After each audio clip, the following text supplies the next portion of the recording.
Audio Jungle.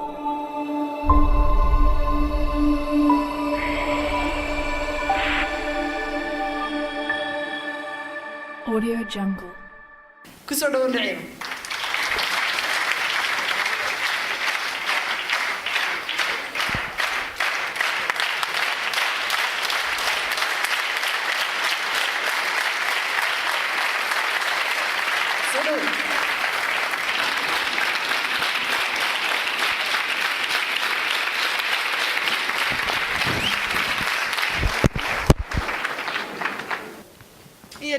هذا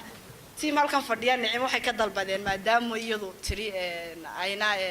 maxal raday ay halkan calankeedii ay la soo istaagtay inay heestii Soomaaliya toos in yar ugu luuqayso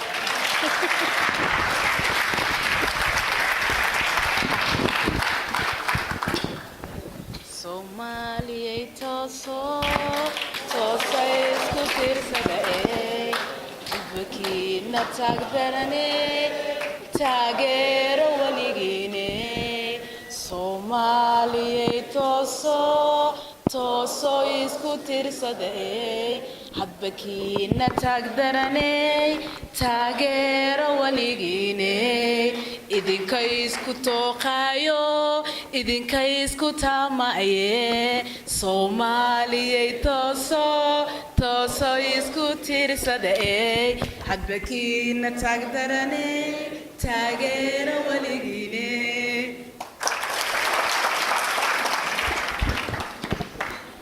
iga raalaha daanu heesa kuma luuqayna qaano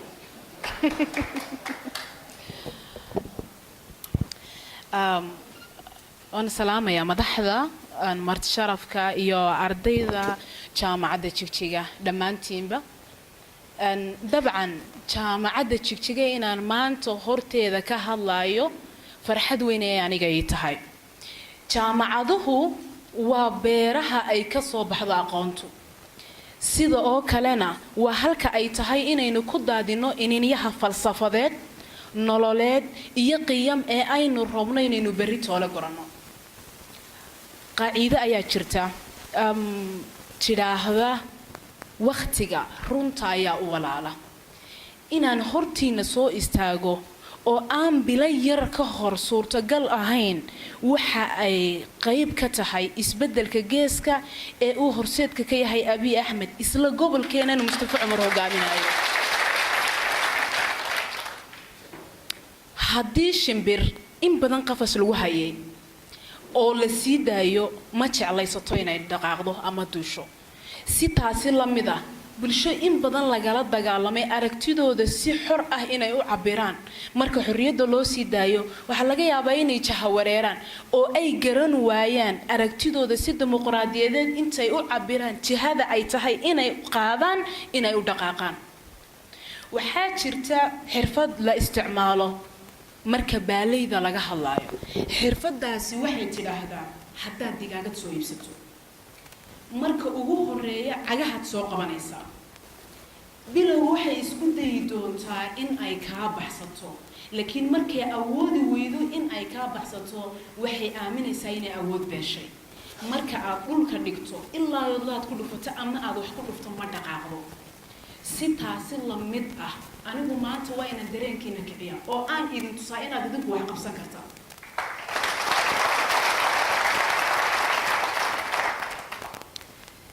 dadkaygiyo waxa aad ka tirsan tihiin bulsho lagu qiyaaso 90 milyan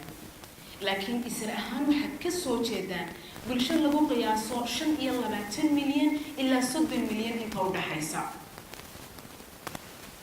dabcan Soomaalinimadu waa aqoonsigeena waa wax la inagu garto haddaynan iyada quweynin inagu dunida waxba kama noqonayno mana sii jiri doono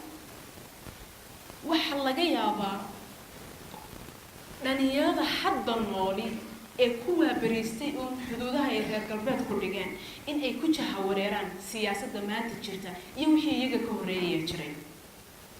tusaale ahaan waxaan idin siinayaa tusaalihii ugu qiirada badnaa aan arko ilmo yar oo sanadadan lagu jiro 18 jir iyo 20 jir inta u dhaxeeya oo laakiin yaqaan isirkiisu qiimaha uu leeyahay maalin maalmaha kamida orodadii Djibouti sanadkii hadda la soo dhaafay waxaa ka wada qayb galay wiil magaalada Jabuuti ka socda iyo wiil magaalada Muqdisho ka socda wiilkii reer Jabuuti oo tartamo orodka ugu horeeyay intuu ordayay waxa uu eegayay xaqiisa dambe BBC-da waraysato waxa lagu yiri warniyo intii aad ordaysay xagga dambe adeegaysay xagga dambe maxaa ka jiray wuxuu yiri wax Soomaali sheegto walaalkay wiil reer Muqdisho ah jiray waxaan eegay walaalkaygii Soomaaliga ahaa halku soo maray inaan ogaado laakiin waan ka xumahay awoodan soo qaadanay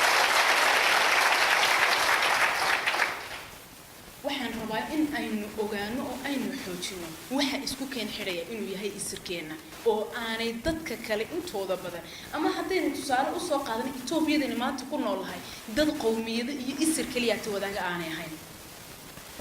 xaqiiqada jirtaas waxay tahay maanta waxaan u baahanahay inaynu ku wada hadalno buugan dastuurka Itoobiya waxa ku yaala aynu xaq u leenahay inaynu inagu qaadano in kaga shaqeysano inagu cidnaba ku xadgudbahay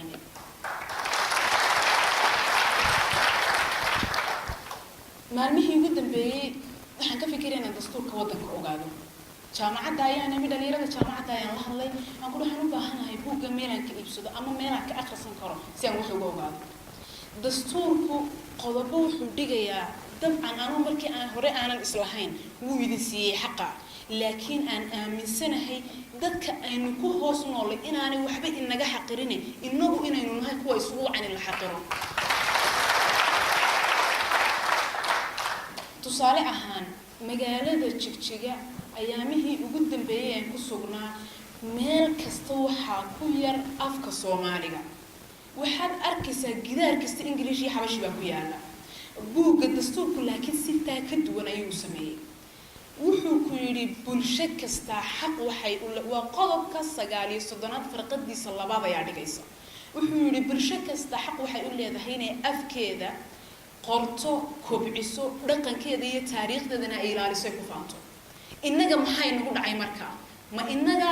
wali dad iyagu cid isu gumeeya mise inaga Itoobiyaan ismoodeen aqoonin halkeen ka soo jeedo waxaan doonayaa su'aashaas qof iga jawaabi karo madasha jooga inuu jiro maxaa dhacay hoteelada goobaha ganacsiga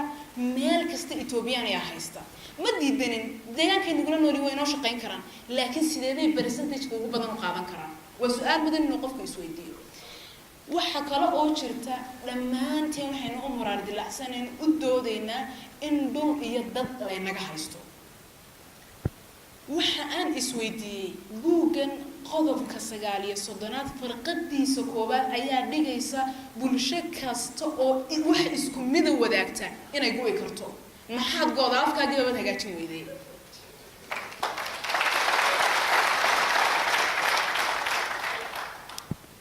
dadkaygii waxaan rabaa inaan idin sheego ummaduhu marxaladaha ay soo maraan ayay wax ka bartaan marka aan anigu arkayo 100 milyan oo Itoobiyaan ama 90 milyan oo Itoobiyaan oo dhul iyo dadba igaga maqan yihiin oo dariskayga yihiin isla sidaasi kamidana ay Kenyaan oo dhul iyo dadba igaga maqan yihiin dariskayga ay yihiin waxaan u baahanahay ficil ummadaha xorta ah ay la yimaadaan ku ka badan oo aan ugu dagaal tagayo waxayga maqan sidaan soo dhacsan lahaa waxaan arkayay madaxweynaha gobolka oo aad ugu adkaynaya dagaalkii 77 dadkii u soo halgamay waa mujaahidiinteeni waa run haba lagu daran oo la sida Itoobiya maalinta Talyaaniga ka adkaatay ee wuxuusan maalinta dawladda federaalka Soomaaliya ku darsatay ahayd oo iyaguna maalinta xusuus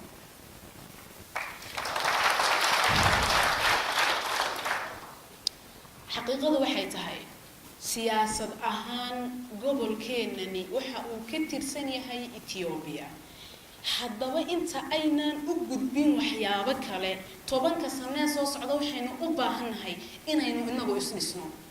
waa inaynu aqoon ahaan dhisanahay siyaasad ahaan dhisanahay dhaqaale ahaan dhisanahay waa in aynu u diyaarsanahay bulsho doonaysa in ay hadhow toole wixii ay doonayaan inay noqon karo la ixtiraamo takaliyaatay inta ku sameyn karnaa waxay tahay aniga naciima ahaan in midnimo gudaha la helo iyadoon Soomaali kala imanin gobolkan dadka ku nooli waa inay midnimo gudaha ay helaan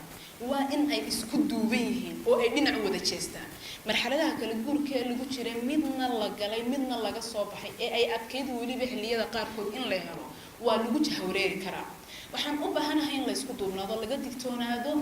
cudurka Soomaalida naafeeyay oo ah qabyaalad oo xataa ummadaha kale Soomaalida hayna ay ina yaqaanaan waxa aynu halka ku gaadhnay ee aynu dawlad la'aan iyo darxumiyo qaxanti ugu jirnaa in ay tahay qabyaalad iyo nin kasta oo u doodaya inuu reerkiisu wax noqdo laakiin xaqiiqadu waxay tahay reerkaagu qarankaaga la'aantii horta wax ma noqon karo iyo arkay reer wax noqday kaliya iyo arkay reer darajo gaadhay cid inaga mido oo reerkooda intay qabyaalad darteedu waxay taan wax noqdeen ma jiraan waxaan u baahanahay cudurka qabyaaladda inaynu ka digtoona ugu dambeyntii ma doonaya inaan ku dheeraado waxaan rabaa in aan idin soo qaato tusaale markaan bariga Afrika maraayay oo aniga saameyn igu lahaa aanan isleeyahay dhacdooyinkii gobolka soo maray wax baa laga baran karaa tusaale ahaan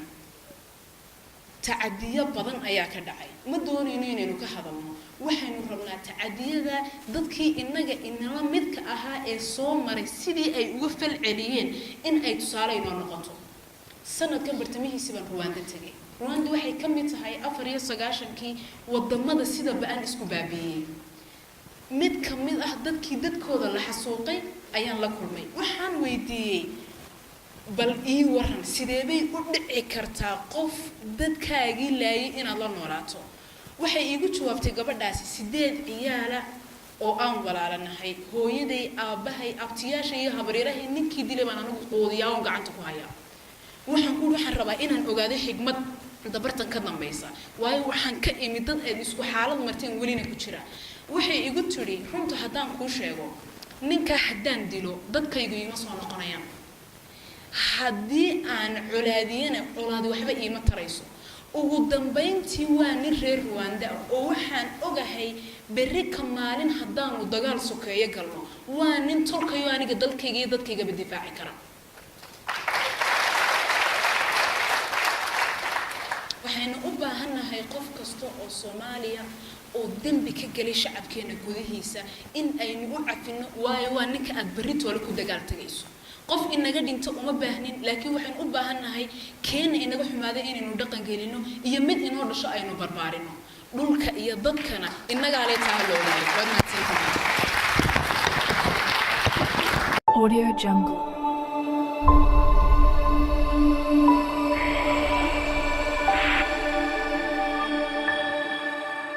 Audio Jungle.